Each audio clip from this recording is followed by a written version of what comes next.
Hello guys, learning भाई की YouTube channel में आप सभी का बहुत बहुत स्वागत है। मेरा नाम है अविनाश प्रताप सिंह और हम इस सीरीज़ में इन्वॉल्वमेंट पढ़ रहे हैं। तो हमने लास्ट के लेक्चर में अपना चैप्टर 24 शुरू किया था, तो अब उसी को हम आगे से देखेंगे। तो चलिए शुरू करते हैं। तो हम लास्ट के लेक्चर में सीआरजी रूल्स देख रहे थे और सीआरजी रूल्स में हमने डिस्टिंक्शंस भी देखे थे कि कैसे हमारे एरियाज़ डिफाइंड है। तो उन्हीं पुराने सीआरजी रूल को अमेंड करते हुए 2019 में गवर्नमेंट ऑफ इंडिया ने नए सीआरजी रूल को डिफाइन किया था। इनमें कुछ कुछ डिफरेंसेस लाए थे, जैसे सीआरजी 3 एरियाज़ में भी फर्दर डिवीजन कर दिए थे, सीआरजी 3A और सीआरजी 3B। यहाँ पे आप डिस्टिंक्शंस देख सकते हैं ना, पॉपुलेशन डेंसिटी के बेसिस पे डिवाइड किया गया था कि ऐसे सीआरजी 3 एरिया जहाँ पे पॉपुलेशन डेंसिटी इज़ ओवर 2161 पर स्क्वायर किलोमीटर 2011 के सेंसस के हिसाब से इनको सीआरजी ए बोलेंगे। और फिर उनके लिए लिमिट क्या बताई गई थी कि 50 meter from high tide line onward landward side is designated as no development zone. Similarly यहाँ पे जो बिलो 2161 के क्राइटेरिया से हैं उसकी भी यहाँ पे अलग लिमिट यहाँ पे बताई गई थी।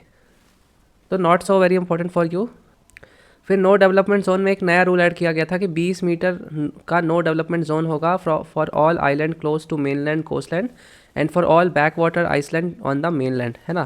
तो ये नया रूल ऐड किया गया था। आप यहाँ पे देख सकते हैं CRG 4 हाई टाइड लाइन, फिर कैसे एरिया कैसे डिवाइडेड है यहाँ पे आप देख सकते हैं, है ना। फिर जो CRG क्लियरेंस है उसकी स्ट्रीमलाइनिंग की गई। फ्लोर स्पेस इंडेक्स के नॉर्म्स जो हैं उसको ईज़ किया गया कि जो जो परमिट है कंस्ट्रक्शन प्रोजेक्ट्स के लिए उनके लिए हम दे सकते हैं floor space index. Floor space index basically क्या बताता है कि किसी भी जो एक प्लॉट है, सपोज करिए लैंड का एक टुकड़ा है, इसके ऊपर कितनी मंजिल की इमारत बन सकती है ना, कितना अलाउड है, किस तरीके से अर्बन प्लानिंग होगी। तो हर एरिया की अलग अलग होती है। लाइक अगर एयरपोर्ट के अराउंड है तो एयरपोर्ट के अराउंड जो प्लॉट होंगे वहाँ पे ज़्यादा अलाउड नहीं होगा, क्योंकि प्लेन को ऊपर नीचे उतरने में प्रॉब्लम हो सकती है। वही वही कोई बिजनेस पार्क है, वहाँ पे हो सकता है बहुत हाई हाई बिल्डिंग अलाउड हो, है ना। तो अलग अलग हर एरिया का होता है। तो कितना किस एरिया में कितनी ऊंची इमारतें बनेंगी या एक प्लॉट में कितना ज़्यादा कंस्ट्रक्शन होगा, वो कौन कहाँ से डिसाइड होता है, फ्लोर स्पेस इंडेक्स से।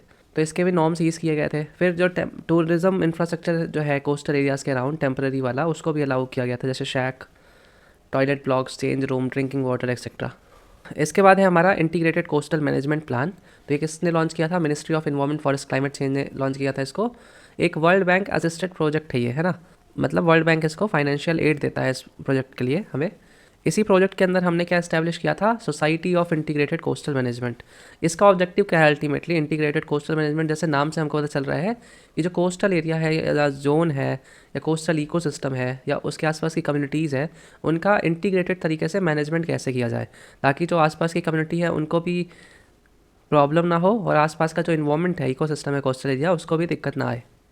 फिर जो हमारा national centre for sustainable coastal management है चेन्नई में, ये साइंटिफिक और टेक्निकल इनपुट देता है प्रोजेक्ट बनाने के लिए या फिर आपको जो गाइडलाइंस बनाने के लिए।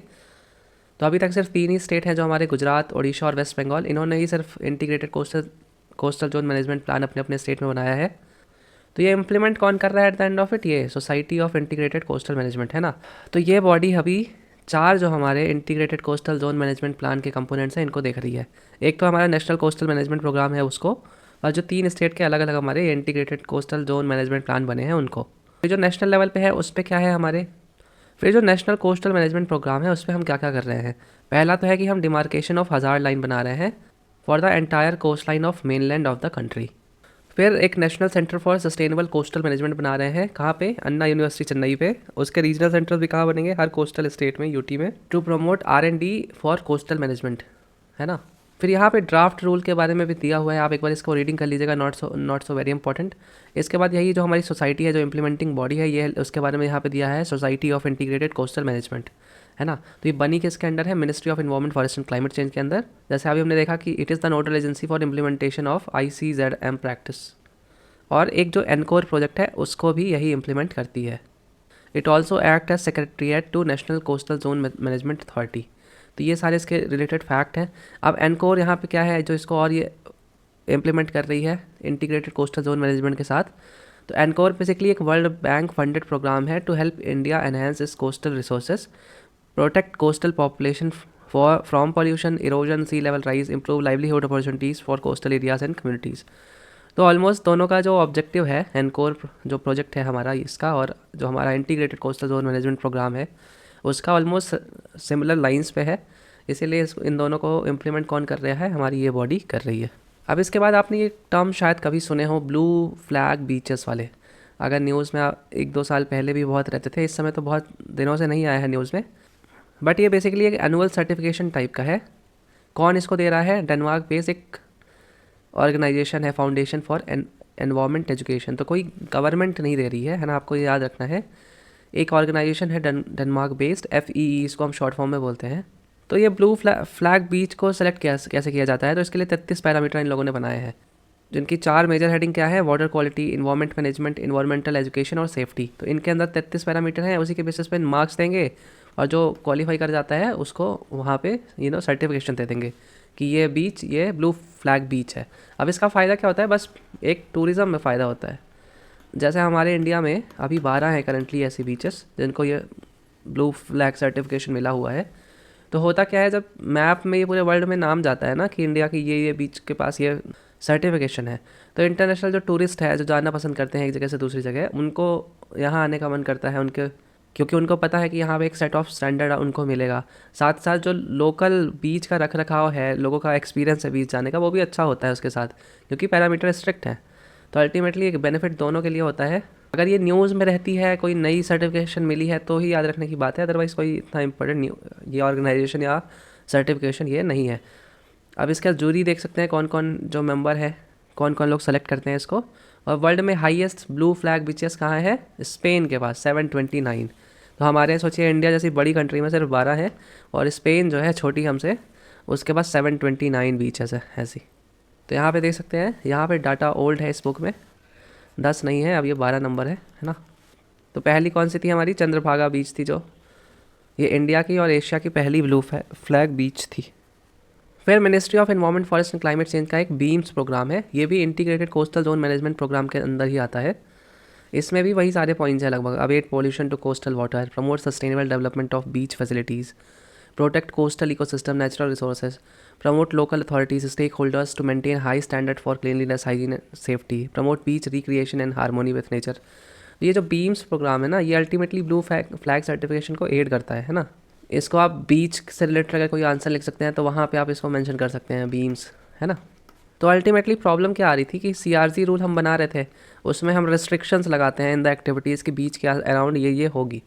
तो जब हम रिस्ट्रिक्शंस ही लगा देंगे तो ये जो पूरे हमको जो टॉयलेट बनवाने होते हैं बीच में, जो सेफ्टी के लिए कुछ बनाना होता है, उस सब वो सब बना ही नहीं पाएंगे, जो ये ब्लू फ्लैग सर्टिफिकेशन के 33 क्राइटेरिया का पार्ट था, राइट। तो इसके लिए ही जो हमारी मिनिस्ट्री है उसने CRZ रूल्स को ईज़ कर दिया, ताकि जो आसपास के इंफ्रास्ट्रक्चर हैं to receive blue flag certification ये बनाए जा सके। बस लिमिट क्या रखी कि जो 10 मीटर हाई टाइड लाइन है उससे उसमें नहीं होनी चाहिए कंस्ट्रक्शन, उसके बाद आप कर सकते हो within the beach as well. तो ये सारे कंस्ट्रक्शन आप यहाँ पे देख सकते हैं। पोर्टेबल टॉयलेट्स हो गए, चेंजिंग रूम हो गए, शावर पैनल हो गया, ग्रे वाटर ट्रीटमेंट प्लांट हो गया, सॉलिड वेस्ट मैनेजमेंट प्लांट हो गया, प्योरीफाइड ड्रिंकिंग वाटर फैसिलिटीज़ है, other facilities infrastructure as per requirement of blue flag certification. तो आप देख सकते हैं, भले एक सिंपल सी ऑर्गेनाइजेशन जो प्राइवेट ऑर्गेनाइजेशन है वो एक ये सर्टिफिकेशन दे रही है, लेकिन उसके लिए एक हमारी जो बड़ी कंट्री है उस जैसी गवर्नमेंट रिलैक्सेशन दे रही है। तो मतलब इस सर्टिफिकेशन का इंपॉर्टेंस है। At the end of it जो हमारी गवर्नमेंट है ये चाहती है कि मोर टूरिस्ट आएँ देश में, उस टूरिस्ट के अराउंड पूरी इकॉनमी चलती है देश में हमारे कुछ स्टेट्स में, जैसे गोवा हो गया या फिर और भी जो हमारे कोस्टल एरियाज़ हैं, है ना। तो उसको ही प्रमोट करने का एक अल्टीमेट ऑब्जेक्टिव इसका है। फिर इशूज़ क्या है हमारे CRZ रूल्स के साथ? एक तो जो हमारी अथॉरिटीज़ बनाई गई हैं, कोस्टल जोन मैनेजमेंट अथॉरिटीज़, इनके पास पावर्स तो हैं, they can only file cases, but खुद डायरेक्ट एक्शन ये नहीं ले पाती, है ना। तो जब ऐसी पावर्स नहीं है तो उस केस में थोड़ी ढिलाई हो जाती है। फिर जो हमारी स्टेट गवर्नमेंट है और लोकल बॉडीज़ है, बहुत बार CRZ रूल्स को ध्यान ही नहीं रखती जब कंस्ट्रक्शन की बात आती है, तो बहुत बार ओवरलुक किया जाता है ना। उसके बाद एक ये बहुत बड़ा केस हुआ था, अभी आपने 2021 में इसका डिस्ट्रक्शन की वीडियो भी आई थी, बहुत फेमस हुई थी न्यूज़ में, अगर किसी को याद हो जाता, किसी ने देखी हो तो। सो बेसिकली पढ़ लीजिएगा इसको, पूरा केस क्या था। अल्टीमेटली इन्वायरमेंट के वायलेशन में पाए गए थे ये रूल्स, CRZ रूल्स के। तो ये जो बिल्डिंग्स बनी थी यहाँ पे बहुत बड़ी बड़ी, इनको केरला गवर्नमेंट ने तोड़ दिया था बॉम्ब से। अब ये जो गलत तरीके से रूल्स फॉलो नहीं किए जाते उसके भी इम्प्लीकेशंस है, इकोलॉजिकल इम्प्लीकेशंस है, लेक कंटामिनेशन, एयर पॉल्यूशन होता है, इकोनॉमिक इम्प्लीकेशंस हैं, मोरल इम्प्लीकेशंस भी होते हैं, राइट, बिल्डर्स के, बायर्स के, जुडिशरी के, फिर लीगल इम्प्लीकेशन है। तो बहुत सारे एंगल्स यहाँ पे जुड़े हुए हैं, एक बार आप इसको रीडिंग कर सकते हो। फिर इसके बाद है rules for hazardous microorganism, genetically engineered organisms और सेल्स 1989। तो इसका ऑब्जेक्टिव क्या था? To protect environment, nature, health, in connection with application to gene technology and microorganism. तो जीन टेक्नोलॉजी या माइक्रो ऑर्गेनिज्म से इन्वायरमेंट को प्रोटेक्ट करना है, नेचर को और हेल्थ को जो हमारी आसपास की है। अब क्योंकि जीन टेक्नोलॉजी यहाँ पे जुड़ गई है तो जेनेटिकली मॉडिफाइड ऑर्गेनिज्म, जो आप बहुत बार टर्म सुनते रहते होंगे न्यूज़ में, ऑफन न्यूज़ में रहता है, हर बार इन्वायरमेंट जब आप पढ़ोगे करंट अफेयर कुछ ना कुछ इससे रिलेटेड न्यूज़ आती ही आती है। इस बार भी आपको मिलेगी जब आप करंट अफेयर उठाएंगे इधर विजन का या मंथली वाला, उसमें भी कुछ ना कुछ इससे रिलेटेड जेनेटिकली मॉडिफाइड ऑर्गेनिज्म से रिलेटेड न्यूज़ रहती ही रहती है। तो उससे रिलेटेड जो भी रिसर्च है, एप्लीकेशंस है या रूल्स हैं जो उसके रिगार्डिंग, वो सब यहीं से आते हैं, राइट। कि कैसे फील्ड ट्रायल होगा, कैसे उसका प्रोडक्शन होगा, कैसे चेक एंड बैलेंसेस बनाए गए हैं, तो ये सारे इसके अंदर मैंशनड है। तो इसके रिगार्डिंग हमारे पास अभी 6 कमेटीज़ हैं इंडिया में। पहली कौन सी है, रिकॉम्बिनेंट डीएनए एडवाइजरी कमेटी। तो ये एक एडवाइजरी कमेटी है जिसका काम क्या है, सेफ्टी रेगुलेशंस के बारे में एडवाइस देना regarding recombinant research and application. जो हम अलग अलग जेनेटिक सब्सटेंसेस को लेके कुछ नया बनाने की कोशिश करते हैं, राइट। कोई पौधा ले लिया और कई जानवर का जीन ले आके इधर कुछ बनाने की कोशिश कर रहे हैं, राइट। तो वो सब। फिर review committee on genetic manipulation है। ये क्या देखती है, safety aspect of on going research project. कि अगर कोई रिसर्च हो रही है ना, सपोज करिए कोई हम प्लांट की स्पीसीज़ बनाना चाह रहे हैं जिसको कीड़े अटैक नहीं कर पाते, अब उसमें हम जीन एडिटिंग कर रहे हैं, तो इसमें जो सेफ्टी एस्पेक्ट है ऑन गोइंग रिसर्च का, उसको ये देखती है। फिर जेनेटिक इंजीनियरिंग अप्रेजल कमेटी है। तो ये एक स्टैट्यूटरी बॉडी है, इसके बारे में आपको याद रखना है, क्योंकि सारे ऑलमोस्ट फिर अप्रूवल्स है यही देती है, जेनेटिक इंजीनियरिंग अप्रेजल कमेटी। अब कैसे अप्रूवल, जैसे किसी में आप रिसर्च शुरू कर सकते हो या किसी रिसर्च कोई आ गई है तो उसको मार्केट में लाने की परमिशन भी यही देगी, है ना। वो सारे जो बड़े बड़े डिसीजन है यहीं से लिए जाते हैं। इसके बाद है स्टेट बायोटेक कोऑर्डिनेशन कमेटी। तो इसके भी अपने काम है। फिर डिस्ट्रिक्ट लेवल कमेटीज़ हैं। फिर इंस्टीट्यूशनल बायोसेफ्टी कमेटीज़ हैं। तो ये भी सब अपने अपने छोटे छोटे एंगल्स, छोटे छोटे एरिया ऑफ वर्क पे काम करते हैं। फिर यूपीएससी 2015 का क्वेश्चन आप देख सकते हैं, the genetic engineering appraisal committee is constituted under the, तो इसका होगा इन्वायरमेंट प्रोटेक्शन एक्ट 1986।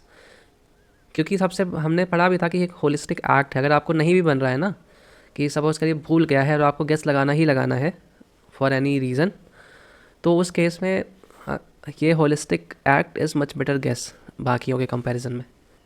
फिर केमिकल डिज़ास्टर्स ना हो उसके अगेंस्ट कौन कौन से लॉज एग्जिस्ट करते हैं इंडिया में। तो पहला तो हमारा इन्वायरमेंट प्रोटेक्शन एक्ट 1986 है। इसमें गवर्नमेंट ऑफ इंडिया को पावर दी गई थी कि स्टैंडर्ड सेट कर सकते हैं ये इंडस्ट्रीज़ के लिए, और जो इंडस्ट्रियल यूनिट है उनको इंस्पेक्ट भी कर सकते हैं उनकी सेफ्टी के लिए, राइट। ये बना कब था, भोपाल गैस ट्रेजिडी के जस्ट बाद। भोपाल गैस ट्रेजिडी कब हुई थी, दिसंबर 1984, राइट। तो उसी के जस्ट बाद ये आया है। फिर Bhopal gas leak processing of claims act 1985 भी आया था। इसके अंदर गवर्नमेंट ऑफ इंडिया को पावर दी गई थी to secure claims rising out और connected with Bhopal gas tragedy. फिर पब्लिक लाइबिलिटी इंश्योरेंस एक्ट है 1991। तो ये रिलीफ प्रोवाइड करता है for accident involving hazardous substances. फिर national environment appellate authority act है 1997 का। It hears appeals on restricted industrial activities under EPA 1986। फिर नेशनल ग्रीन ट्राइब्यूनल एक्ट है 2010 का। It establishes national green tribunal for efficient and Swift resolution of environment protection and forest conservation cases. तो ये हमने देखा था NGT 2010 वाला act last के लेक्चर में। तो ये सारे जो एक्ट हैं इनमें अलग अलग प्रोविजंस में पावर दी गई हैं टू प्रिवेंट, अगर कोई केमिकल डिज़ास्टर होती है या हजार्डस सब्सटेंसेस से रिलेटेड डिज़ास्टर होती है ना, तो कोई ना कोई ये वाला एक्ट उस केस में एप्लीकेबल होगा। यहाँ पे एक कॉन्सेप्ट आता है स्ट्रिक्ट लाइबिलिटी प्रिंसिपल और एब्सोल्यूट लाइबिलिटी प्रिंसिपल का। तो ये एक लीगल टर्म हो जाते हैं काइंड ऑफ, कह लीजिए कि स्ट्रिक्ट लाइबिलिटी प्रिंसिपल में जो पार्टी होती है इसको कंपनसेशन की देने की ज़रूरत नहीं पड़ती है अगर उसकी कंपनी से या फिर उसकी इंडस्ट्री से कोई हजार्डस सब्सटेंस एस्केप हो जाती है बाय एक्सीडेंट और बाय एक्ट ऑफ गॉड। और एब्सोल्यूट लाइबिलिटी में उसको देना ही पड़ेगा कंपनसेशन, चाहे डिज़ास्टर नेग्लिजेंस से हो चाहे कैसे भी हो। तो ये दोनों टर्म है, ये लीगल केस के लिए यूज़ की जाते हैं, हमारे लिए इंपॉर्टेंट नहीं है। जैसे लॉयर्स जब लड़ते हैं या फिर कानून जब बनते हैं उस केस में, क्योंकि ये जो अभी स्टाइरीन गैस लीक हुआ था विशाखापट्टनम के प्लांट में, उसमें कई लोगों की डेथ भी हो गई थी। तो वहाँ पे NGT जो है हमारी, उसने फैसला दिया है कि जो LG पॉलीमर्स जो कंपनी है वो स्ट्रिक्ट लाइबिलिटी प्रिंसिपल के अंदर आती है, मतलब उसको पैसे या कंपनसेशन देने की ज़रूरत नहीं है। इसके बाद जो हमारा एनजीटी एक्ट है 2010 का, it mandates applying absolute liability principle even if the disaster is an accident. तो ये बोलते हैं कि एब्सोल्यूट लाइबिलिटी प्रिंसिपल ही लगाना चाहिए भले एक्सीडेंट से कुछ भी हो जाए। एब्सोल्यूट लाइबिलिटी मतलब जो कंपनी है, जो इंडस्ट्री है, वो पैसा कंपनसेशन दे जिसकी भी डेथ हुई है उसको। अब यहाँ पे एक फैक्चुअल इन्फॉर्मेशन है कि बड़ी बड़ी जो ट्रेजिडी हुई है हमारे यहाँ गैसेस के या केमिकल्स की वजह से, वहाँ पे आप देख सकते हैं सब लिखी हुई है यहाँ पे। इसमें सबसे फेमस कौन सी है? Bhopal gas tragedy. तो कब हुई थी? दिसंबर 1984 में। कौन सी गैस रिस्पॉन्सिबल थी? मिसाइल आइसोसाइनेट, है ना। तो इसमें 5,000 से ज़्यादा लोगों की डेथ हो गई थी और 5 लाख से ज़्यादा लोग अफेक्ट हुए थे। मतलब हेल्थ 5 लाख से ज़्यादा लोगों की इफेक्ट हुई थी ओवर द ईयर्स। बाकी यहाँ पे भी देख सकते हैं अलग अलग केसेस में। फिर ये विशाखापट्टनम में भी अभी रीसेंट केस ही है, स्टाइरीन गैस लीक हुई थी, तो इसमें अभी कुछ लोगों की डेथ हो गई थी। अब क्या होता है ना, जब ऐसी कोई न्यूज़ आती है स्टाइरीन का, या फिर अभी आपको पता होगा कि जयपुर में अभी एक्सीडेंट हुआ है, राइट, जयपुर के आसपास, जहाँ पे एलपीजी गैस से रिलेटेड जो टैंकर था वो टकरा गया। तो जब ऐसी कोई न्यूज़ आती है ना किसी गैस से रिलेटेड, तो इसको आपको पढ़ना है ना, किस चीज़ में ये स्टाइरीन गैस यूज़ होती है, किस चीज़ का प्लांट है। जैसे अगर स्टाइरीन के ऊपर न्यूज़ आई है ना, एलपीजी को उसको उसकी स्मेल कहाँ से मिलती है, उससे रिलेटेड जो फैक्ट्स हैं जो भी आए, क्योंकि ये अगर न्यूज़ में है तो इम्पोर्टेंट हो जाती है। फिर यहाँ पे वही स्ट्रिक्ट लाइबिलिटी और एब्सोल्यूट लाइबिलिटी के बारे में ही लिखा हुआ है डिस्टिंक्शंस, तो आप एक बार रीडिंग करके इसको छोड़ सकते हैं। फिर यहाँ पे देख सकते हैं लैक ऑफ अकाउंटेबिलिटी और burden of proof on victims. Issue क्या है? जो भी ये सारे इंसिडेंट होते हैं यहाँ पे यूजुअली जो बर्डन ऑफ प्रूफ है कि हमको अफेक्ट हुआ है, ये है लोगों के ऊपर हो जाता है एज अगेंस्ट टू कंपनीज़। तो यहाँ पे ये सारे इश्यूज़ हैं, एक बार इसकी रीडिंग कर लीजिए, not so very important for us. अब इसके बाद है पेस्टिसाइड रेगुलेटरी रजीम इन इंडिया। तो पेस्टिसाइड से रिलेटेड कौन कौन से फैक्ट हैं, किस तरीके से काम करता है लॉज हमारा पेस्टिसाइड से रिलेटेड, उसको देख लेते हैं। पेस्टिसाइड का इशू और करंट अफेयर्स वाला क्यों है? क्योंकि फार्मर्स से रिलेटेड न्यूज़ है ना। हर बार शॉर्टेज हो जाती है किसी ना किसी डिस्ट्रिक्ट में। आप लोकल न्यूज़पेपर उठा के देखेंगे, कहीं ना कहीं जो हमारी फर्टिलाइज़र है, पेस्टिसाइड्स है, इनकी शॉर्टेज आपको देखने को मिलेगी। तो बहुत बार ये इशू बन के न्यूज़ का पार्ट रहता है, तो इसीलिए इंपॉर्टेंट भी हो जाता है हमारे प्रीलिम्स के पर्सपेक्टिव से। तो इंडिया में पेस्टिसाइड रजिस्टर कौन करती है? Registration committee. और फिर उसके बाद एक एडवाइजरी बोर्ड है हमारा, सेंट्रल इंसेक्टिसाइड बोर्ड। इनके लिए कौन कौन से एक्ट बने हुए हैं? इंसेक्टिसाइड एक्ट ऑफ 1968 और इंसेक्टिसाइड रूल्स 1971। तो इसी में इन सारे के जो हमारी कमिटीज़ है, रजिस्ट्रेशन कमेटी और ये दोनों बॉडीज़ हैं, इनके रोल्स डिफाइन किए गए हैं। तो जितना भी इंडिया में इम्पोर्ट हो रहा है, मैन्युफैक्चर हो रहा है, सेल हो रहा है, डिस्ट्रीब्यूशन है, और या फिर यूज़ किस तरीके से करना है इंसेक्टिसाइड का, इन्हीं रूल्स के तहत होता है। ऑब्जेक्टिव क्या है at the end of it? To prevent risk to human beings और एनिमल्स फ्रॉम दीज सब्सटेंसेस। आपको पता है पेस्टिसाइड्स हार्मफुल होते हैं ह्यूमंस के लिए भी।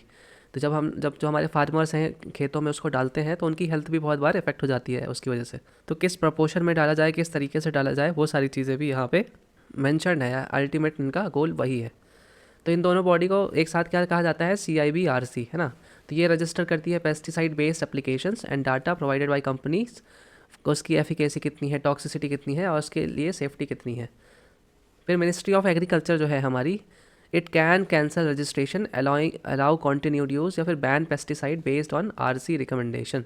तो रजिस्ट्रेशन कमेटी अगर रिकमेंड करती है कि इस पेस्टिसाइड को बैन कर दो क्योंकि इसके हेल्थ इफेक्ट बहुत ज़्यादा ख़राब है, जो भी रीज़न हो सकते हैं, तो इसके ऊपर एक्शन कौन लेगा? Ministry of agriculture. यहाँ पे इन्वायरमेंट मिनिस्ट्री नहीं है, तो कंफ्यूज नहीं होना है इस पर। यहाँ पे ministry of agriculture is responsible, क्योंकि pesticide is mainly related to farmers. तो यहाँ पे इसीलिए यहाँ पे ये वाली मिनिस्ट्री इन्वॉल्व हो जाती है। फिर इसके बाद है हमारे पेस्टिसाइड मैनेजमेंट बिल 2020। इस बिल के ऑब्जेक्टिव क्या थे? To promote the use of organic alternatives to chemical pesticide. तो ऑर्गेनिक अल्टरनेटिव भी होते हैं, जैसे नीम ऑयल यूज़ करते हैं बहुत जगह, है ना। नीम ऑयल हो गया या फिर काऊ यूरिन हो गया, इन सब को भी यूज़ किया जाता है एज अ पेस्टिसाइड। तो इसके मिक्सचर कैसे बनाएं? तो ये एक ऑर्गेनिक अल्टरनेटिव है, राइट। ये नुकसान नहीं करता किसी को, ना फार्मर्स को, ना एट द एंड ऑफ इस फसल को भी इतना नुकसान नहीं करता। तो इन जो पेस्टिसाइड जो मैनेजमेंट बिल आए थे 2020 में, इसका ऑब्जेक्टिव यही था कि ऑर्गेनिक अल्टरनेटिव्स को हम बढ़ावा दें as compared to chemical pesticides को। फिर जो फार्मर्स हैं उनको डिजिटल इन्फॉर्मेशन मिल सके। फिर पेस्टिसाइड रिलेटेड जो एडवर्टाइजमेंट है उसमें जो मिसलीडिंग क्लेम्स होते हैं उसको भी बंद किया जाए। और गलत अगर कोई पेस्टिसाइड है, उससे अगर लॉस हो रहा है फार्मर्स को, तो उसका कंपनसेशन भी कंपनीज दें। फिर नए बिल में ये भी बोला गया कि जो जो व्यक्ति इन्वॉल्व है पेस्टिसाइड के इंपोर्ट, मैन्युफैक्चर या एक्सपोर्ट में, उसको रजिस्टर करना होगा और डिटेल्ड इन्फॉर्मेशन देनी होगी किसके बारे में, क्लेम्स क्या है पेस्टिसाइड के, एफिकेसी क्या है, सेफ्टी या स्टोरेज क्या है। फिर नए लॉ की नीड क्यों पड़ी, उसका रीज़न सिंपल सा है, जो पुराने लॉज थे हमारे वो इस पर्सपेक्टिव से नहीं बनाए गए थे कि जो पेस्टिसाइड से हार्म होता है उसको हमको कवर करना है, राइट। अब जो हम जैसे जैसे हम चेंज हो रहे हैं, हमारा एड्रेस किसानों पे जा रहा है, हमारी उनकी हेल्थ पे जा रहा है, तो उस चीज़ को ध्यान में रखते हुए 2020 का जो लॉ है ये लाया गया था। इसीलिए यहाँ पे ऑर्गेनिक अल्टरनेटिव्स की बात की गई थी। फिर पेस्टिसाइड यूजेस से रिलेटेड डाटा क्या है इंडिया में, तो India is world 4th largest producer of pesticide, तो ये भी आप इन्फॉर्मेशन याद रख सकते हैं। फिर इंडिया में बहुत सारी हर्बिसाइड्स का यूज़ बढ़ा है, जैसे ग्लाइफोसेट है, बहुत सारी कंट्रीज़ को बैन भी कर चुकी हैं। क्यों बढ़ा है, क्योंकि एग्रीकल्चरल जो वेजेस हैं ये बढ़ रहे हैं देश में, इसीलिए लोग अफोर्ड नहीं कर पाते। अब अफोर्ड नहीं कर पाते तो फिर वो हर्बिसाइड, पेस्टिसाइड ये सब यूज़ करने लगते हैं। लेकिन हमारे यहाँ बहुत सारे ऐसे हर्बिसाइड और पेस्टिसाइड चल रहे हैं जो कि वर्ल्ड में बैन हो चुके हैं फॉर कैंसरस रीज़न या फिर वॉट एवर रीज़न हेल्थ से रिलेटेड। तो कई बार यहाँ पे भी लैप्सेस हमको देखने को मिलते हैं, राइट। फिर जो 8 स्टेट हैं इंडिया के, वो 70% ऑफ इंडिया का पेस्टिसाइड यूज़ करते हैं। फर्स्ट पोजीशन किसकी है, महाराष्ट्र की, यूपी की, पंजाब की, हरियाणा की। तो ये दिखाता क्या है कि स्टेट्स में वेरिएशन बहुत है क्रॉपिंग को लेकर। जब हम देखते हैं, है ना, सिर्फ जो हमारे 8 स्टेट 70% यूज़ कर रहे हैं, मतलब हो सकता है वेजेस की कमी हो, वेजेस हाई हो इन स्टेट्स में, हो सकता है लेबर शॉर्टेज हो, तो बहुत सारे रीजंस यहाँ पे इन सब के कारण हो सकते हैं। फिर पैडी के केस में सबसे ज़्यादा पेस्टिसाइड यूज़ किया जाता है 26%, फिर कॉटन के केस में। तो ये सारे इसके पॉइंट हैं। फिर रिकमेंडेशंस भी क्या है 2020 के इस बिल की, कि स्टेट्स को पावर दी जानी चाहिए टू बैन सर्टेन पेस्टिसाइड्स। फिर पेस्टिसाइड प्रमोशन को अलाउ नहीं किया जाना चाहिए। Class 1 pesticide should be band. Class 1 pesticide कौन होते हैं, WHO क्लासिफिकेशन देता है, ये एक्सट्रीमली हजार्डस या हाईली हजार्डस वो होते हैं, एक्यूट टॉक्सिसिटी वाले पेस्टिसाइड। तो मिनिस्ट्री ऑफ एग्रीकल्चर ने 18 क्लास 1 पेस्टिसाइड को तो बैन कर दिया है, बट 2 जो हैं हमारे, ये अभी भी इसके बाहर हैं, मोनोक्रोटोफोस और कार्बोफ्यूरान। फिर पर्सनल प्रोटेक्टिव गियर की बात है। फिर पॉल्यूटर पेस प्रिंसिपल की बात हो रही है। फिर यूनियन हेल्थ मिनिस्ट्री की बात को पावर देने की बात हो रही है। ये डिटेल में याद रखने की ज़रूरत आपको नहीं है, क्योंकि 2020 के बिल की बात है ये, अभी इतना करंट अफेयर में इतने डिटेल में नहीं आएगा। फिर यहाँ पे कुछ जो हमारे पेस्टिसाइड से जो हाईली टॉक्सिक है नेचर में, उनको बैन करने की बात हो रही थी, तो उससे रिलेटेड भी 2020 का कोई इशू है, इसको आप रीड कर सकते हैं। फिर यूपीएससी 2019 का क्वेश्चन है, in India the use of carbofuran, methyl parathion phorate and triazophos is viewed with apprehension, these chemicals are used as. अब यहाँ पे आप देख सकते हैं किस तरीके से इनका यूज़ होता है। तो अभी ऑब्वियसली हमने देखा पेस्टिसाइड के तौर पे, तो इस टाइप के क्वेश्चन भी आते हैं कि नाम पूछ लेगा और बोल देगा इसका यूज़ कहाँ पे होता है। जैसे कोई पॉल्यूटेंट है ना, जैसे स्टाइरिन गैस का ही एग्जांपल हम देख रहे थे, तो पूछेगा कि इससे क्या बनता है स्टाइरिन गैस से, तो आपको वो पता होना चाहिए। फिर इसके बाद deemed to be registered pesticides हैं, या DRPs इनको हम बोलते हैं। These are pesticide used prior to insecticide act of 1968। तो इस एक्ट के आने से पहले जो पेस्टिसाइड यूज़ होते थे देश में, उनको DRPs हम बोलते हैं, है ना। तो DRP deemed to be registered pesticide क्यों बोल रहा है इसको, क्योंकि जब इसका एफिकेसी और टॉक्सिसिटी का डाटा आ जाएगा तो इसको भी रजिस्टर कर दिया जाएगा अंडर नॉर्मल पेस्टिसाइड्स। इनके बारे में स्टेटस क्या है ये भी देख सकते हैं आप। हालांकि इसके बारे में प्रॉपर इन्फॉर्मेशन आपको नेट में भी नहीं मिलेगी, क्योंकि there is lack of transparency का, इतना ओपनली गवर्नमेंट ने बात नहीं किया इनके बारे में। तो इस वीडियो में हमारे यहीं तक था। Thank you for watching the video. Like और सब्सक्राइब कर लीजिए ताकि जब नेक्स्ट वीडियो आए उसके नोटिफिकेशन आपको ईजिली मिल जाए। Thank you.